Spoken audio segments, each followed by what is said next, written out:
I'm checking in with you. How's it going with this year's goals? Is it another year filled with good intentions but not much progress? If that's the case, it's time to think about things differently. Often when we see time go by and we're not making progress with those goals, we think we just need to add to our to-do list, make it happen, push through it.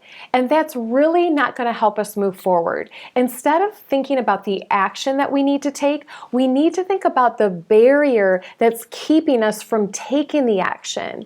And often we can think that's time or money, but it's amazing how we can find the time and find the money for the things that are really important to us. So what's really holding you back? In this week's video, I'm going to share 4 ideas with you that I got from this book that I've mentioned before because it's a great book called The Big Leap by Gay Hendricks. And he identifies the 4 ways we can limit ourselves and hold ourselves back from achieving the success that we want.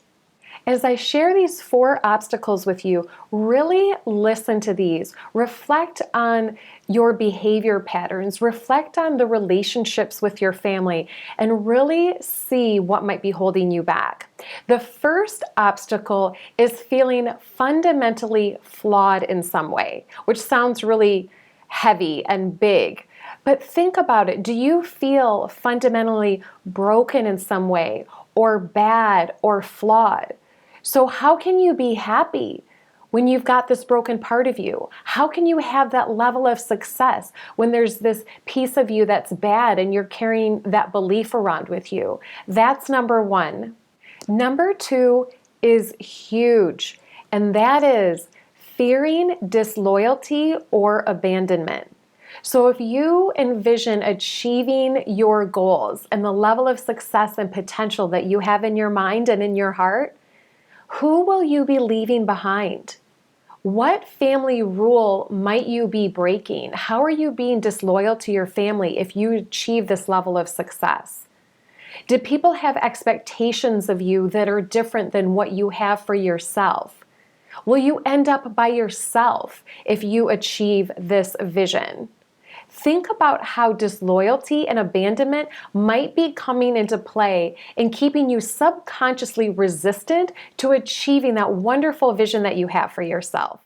Obstacle number 3 is believing that the more success that you have, the bigger burden you are.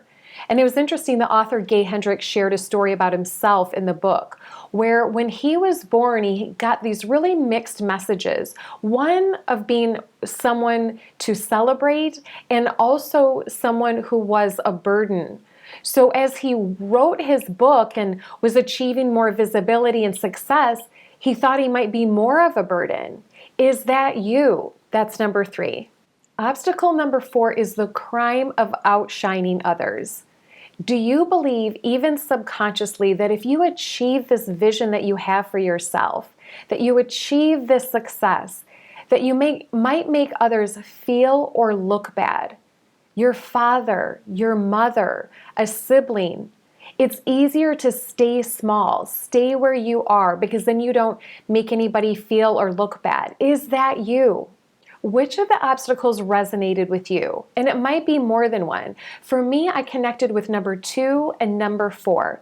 Which ones did you connect with? Increasing your self-awareness is such a critical part of your journey towards success, because understanding what's in your way can really help you see it, work through it, and achieve your goals with more ease. So I highly recommend this book. No, I don't get a commission for it, but in addition to sharing the obstacles, Gay Hendricks shares very specific steps to work through those obstacles, as well as some great stories. So I suggest picking up the book or partnering with a coach, partnering with a therapist. There's a woman on Instagram, The Holistic Psychologist. I recommend following her. She is great at posing questions and helping people increase their self-awareness and also heal from past trauma that might be keeping us stuck. Subscribe to my YouTube channel. I've got a lot of videos there too that help you increase your self-awareness, but it's an important part of the process. I'm Morgan Quist and I'm your Thrival guide. I partner with people to shift from surviving to thriving in their careers. Most often I work with leaders and organizations to help them increase their self-awareness and become more effective coaches and communicators with their team members. I encourage you to subscribe to that YouTube channel or follow my LinkedIn company page where most of my content lives. If this was helpful, hit the like button, share the content, feel free to leave any questions or comments that I will respond to, and I look forward to seeing you next time.